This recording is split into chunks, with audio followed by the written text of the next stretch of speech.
আসসালামু আলাইকুম ওরহমতুল্লাহি ওয়াবারাকাতুহু। আজকে আমি যে বিষয়টি দেখাবো সে বিষয়টি হলো মেইনটেনেন্স মোড। মেইনটেনেন্স মোড কি? আমরা যখন আমাদের ওয়ার্ডপ্রেস সাইটে কোনো ধরনের মেইনটেনেন্স জনিত কাজ করতে থাকি, সেই ক্ষেত্রে আমাদের সাইটটি এলোমেলো পজিশনে থাকে। এখন কোনো ভিজিটর যদি ওই অবস্থায় আমাদের সাইটে প্রবেশ করে, সে এলোমেলো অবস্থায় আমাদের সাইটটি দেখতে পাবে। এতে করে হবে কি, আমরা আমাদের ভিজিটর হারাবো। এখন আমরা দেখব যে কিভাবে খুব সহজে আমাদের ওয়ার্ডপ্রেস সাইটে মেইনটেনেন্স মোডটি অ্যাক্টিভ করা যায়। আগে আমি একটু দেখে নিই যে মেইনটেনেন্স মোড অ্যাক্টিভ থাকা অবস্থায় আপনার সাইটটি বা আমার সাইটটি কেমন দেখায়। আমার সাইটে এখন মেইনটেনেন্স মোডটি অ্যাক্টিভ আছে। এই অবস্থায় দেখুন আমার সাইটটিতে একটি ডায়ালগ বক্স দেখাচ্ছে। এই ডায়ালগ বক্সটি পড়েই সহজেই বা অনায়াসেই ভিজিটর বুঝে নেবে যে আমার সাইটটিতে রক্ষণাবেক্ষণের কাজ চলছে। এখন সাইটের মেইনটেনেন্স মোড অ্যাক্টিভ করার জন্য আমাদের একটি প্লাগইনস প্রয়োজন। চলুন কোন প্লাগইনসের মাধ্যমে আমরা আমাদের সাইটে মেইনটেনেন্স মোডটি অ্যাক্টিভ করব দেখে নিই। আমি আমার সাইটে মেইনটেনেন্স মোড অ্যাক্টিভ করার জন্য যে প্লাগইনসটি ব্যবহার করেছি সে প্লাগইনসটির নাম minimal coming soon and maintenance mode.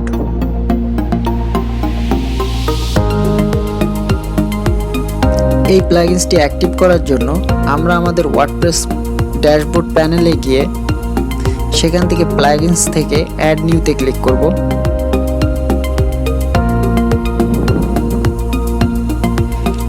এরপরে সার্চ বারে গিয়ে লিখব minimal coming soon and maintenance mode.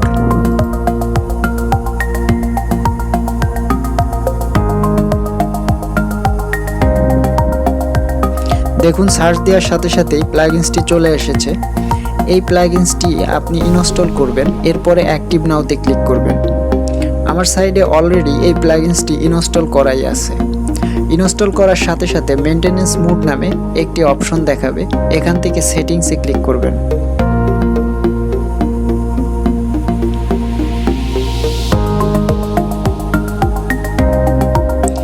সেটিংসে ক্লিক করার সাথে সাথে অনেকগুলো একটি ইন্টারফেস আসবে, সেখান থেকে বেসিকে ক্লিক করবেন। এরপরে স্ক্রল ডাউন করে একটু নিচের দিকে গেলেই দেখুন কন্টেন্ট নামে একটি অপশন পাবেন। কন্টেন্টটি কি? যখন আমরা আমাদের সাইটে মেইনটেনেন্স মোডটি অ্যাক্টিভ করব, সেই ক্ষেত্রে ভিজিটররা কোন লেখাটি দেখতে পাবে সেই লেখাটি আমাদের কন্টেন্টে লিখে দিতে হবে। দেখুন আমার সাইটের মেইনটেনেন্স মোড অ্যাক্টিভ অবস্থায় যে লেখাটি শো করছে সেই লেখাটি আমি আগে থেকেই কন্টেন্টের জায়গায় লিখে রেখেছিলাম।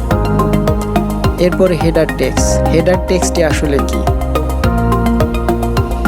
এখানে দেখুন বড় করে একটি লেখা দেখাচ্ছে, এই লেখাটি হেডার টেক্সট। এইখানে আপনি যে লেখাটি লিখে দিবেন সেই লেখাটি আপনার হেডার টেক্সট অপশনে লিখে রাখতে হবে। দেখুন আমি যে লেখাটি লিখে রেখেছি সেই লেখাটি এইখানে শো করছে। মোটামুটি বেসিকের কাজ কমপ্লিট হয়ে গেলে সেভ চেঞ্জে ক্লিক করে পরবর্তী অপশন সিওতে চলে যাবেন। CO title. সিও টাইটেলটা কি? সিও টাইটেল হলো, দেখুন ব্রাউজারের উপরে একেবারে বারে দেখাচ্ছে প্রত্যাবর্তন ইজ কামিং সুন নামে যে লেখাটি আছে, এই লেখাটি সিও টাইটেল। আপনি এইখানে আপনার সাইটের যে সিও টাইটেলটি দিবেন সেই সিও টাইটেলটি লিখে দিবেন। মিটা ডিসক্রিপশন কি? যখন আপনার সাইটটি মেইনটেনেন্স মোড অ্যাক্টিভ থাকবে সেই ক্ষেত্রে কোনো ব্যক্তি যদি সার্চ ইঞ্জিনে আপনার সাইটটি দেখতে পায়, সেই ক্ষেত্রে মিটা ডিসক্রিপশন হিসেবে আপনি যে লেখাটি লিখে দিবেন সেই লেখাটি সেই ব্যক্তি দেখতে পাবে। আপনি আপনার সাইটের মিটা ডিসক্রিপশনটি এখানে অ্যাড করে দিবেন। এরপরে স্ক্রল ডাউন করে একটু নিচের দিকে গিয়ে দেখুন গুগল অ্যানালাইটিক্স ট্র্যাকিং আইডি। আপনি আপনার গুগল অ্যানালাইটিক্স ট্র্যাকিং আইডিটি এখানে বসিয়ে দেবেন। কিভাবে আপনি একটি গুগল অ্যানালাইটিক ট্র্যাকিং আইডি খুলবেন সেই প্রসিডিউরটি আমি আমার পরবর্তী ভিডিও তৈরি করে আপনাদের দেখাবো। এরপরে সিও টোটাল কাজটি কমপ্লিট হয়ে গেলে সেভ চেঞ্জ করে পরবর্তী অপশন থিমে চলে যাবেন। দেখুন এখানে অনেক থিম আছে, এখান থেকে যারা ফ্রি ভার্সন ব্যবহার করে তাদের জন্য দুটি থিম, আর যারা পেইড ভার্সন ব্যবহার করবে তারা অনেক থিম ব্যবহার করতে পারবে। আমি ফ্রি ভার্সন ব্যবহার করছি, তাই আমি দুটি থিম থেকে অ্যাক্টিভ নাও দিয়ে এই থিমটি সিলেক্ট করে নিয়েছি। এখানে কমপ্লিট হয়ে গেলে সেভ চেঞ্জে ক্লিক করে ডিজাইনে চলে যাবেন।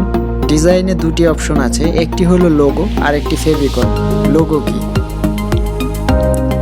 দেখুন, আমার সাইটটিতে যখন মেইনটেনেন্স মোড অ্যাক্টিভ থাকবে তখন একটি লোগো দেখাবে। এই লোগোটি এখানে আমি সিলেক্ট করে দিয়েছি। আপনি ইচ্ছা করলে আপনার পছন্দ মতো লোগো অ্যাড করে দিতে পারবেন। রিমুভে ক্লিক করে আপনার লোগোটি আপলোড করে সিলেক্ট করে দিবেন। এরপরের অপশন ফেভিকল। দেখুন, ব্রাউজারের উপরে ছোট্ট করে একটি পিকচার দেখাচ্ছে, এই পিকচারটি ফেভিকন। এখানে আপনি যে ফেভিকনটি সিলেক্ট করে দিবেন, এখানে সেই ফেভিকনটি দেখাবে। অবশ্যই ফেভিকন 80x80 পিক্সেলের হতে হবে। 80x80 পিক্সেল ছাড়া যদি বড় কোনো পিক্সেলের ফেভিকন দেন, তাহলে সেই ক্ষেত্রে আপনার সাইডে ফেভিকন শো করবে না। এখানে কাজ শেষ হয়ে গেলে সেভ চেঞ্জে ক্লিক করে পরবর্তী অপশনে চলে যেতে হবে। দেখুন, মেইনটেনেন্স মোডের এখানে মেইনটেনেন্স মোড অন এবং অফ নামে দুটি অপশন আছে। অর্থাৎ যখন আপনার সাইডে কোনো ধরনের কাজ করবেন, তখন যদি আপনি মেইনটেনেন্স মোড অন করে দিন সবুজ কালারের এই অন অপশন দ্বারা, তাহলে আপনার সাইডে ব্রাউজার ভিজিটর প্রবেশ করে এই রকম দেখতে পাবে। আর যখন আপনার সাইটের কাজ শেষ হয়ে যাবে, তখন আপনি আবার পুনরায় মেইনটেনেন্স মোড অফ করে দিলে আপনার সাইটটি আবার পূর্বের অবস্থায় ফেরত আসবে। আশা করি বিষয়টা বুঝতে পেরেছেন। কিভাবে আপনার সাইটে খুব সহজেই মেইনটেনেন্স মোড অ্যাক্টিভ করবেন, সেই প্রসিডিউরটি আমি স্টেপ বাই স্টেপ দেখিয়েছি। যদি আপনাদের কোনো প্রশ্ন থাকে তাহলে অবশ্যই ভিডিওর নিচে কমেন্টস বক্সে প্রশ্ন লিখে আমাকে জানাবেন।